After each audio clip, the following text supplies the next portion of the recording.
स्वराज मराठीमध्ये आपलं स्वागत आहे. सर्वसामान्यांचा आवाज, निर्भीड, बेधडक, स्वराज मराठी. पाहूया स्वराज्य मराठी टॉप 10 हेडलाईन्स. पहलगाममध्ये हल्ला करणाऱ्या तीनही दहशतवाद्यांचा ऑपरेशन महादेवमध्ये खात्मा. केंद्रीय गृहमंत्री अमित शहांची मोठी माहिती. तीनही दहशतवादी पाकिस्तानचे असल्याचा पुनरुच्चार. नेहरूंनी 1947ला एकतर्फी शस्त्रसंधी केल्यानं आज व्याप्त काश्मीर इतिहासाचा दाखला देत दामिशांचा हल्ला बोल. 72च्या युद्धात इंदिरा गांधींनी पीओके परत घेण्याची संधी गमावल्याचा आरोप. ऑपरेशन सिंदूरसाठी सैन्य लढलं पण पंतप्रधानांना श्रेय घ्यायचं आहे. प्रियंका गांधींचा हल्ला बोल. 261 हल्ल्यावेळी तत्कालीन गृहमंत्र्यांच्या राजीनाम्याची आठवण करून देत शहांनी हल्ल्याची जबाबदारी घेण्याचं आवाहन.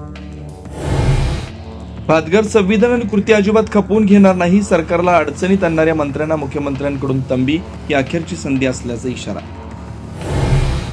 अजित पवारांसोबतच्या बैठकीत कोकाटेंकडून दिलगिरी व्यक्त. भविष्यात वादग्रस्त वक्तव्य करणार नसल्याची हमी. अजित पवारांच्या निर्णयाकडे लक्ष. कोकाटेंचं मंत्रिमंडळ बैठकीला हजेरी. लाडकी बहीण योजनेत 4,800 कोटींचा घोटाळा. खासदार सुप्रिया सुळे यांचा आरोप. एसआयटी मार्फत चौकशी करण्याची मागणी. त्या आदिती तटकरे नाही तर संपूर्ण सरकार जबाबदार असल्याची टीका.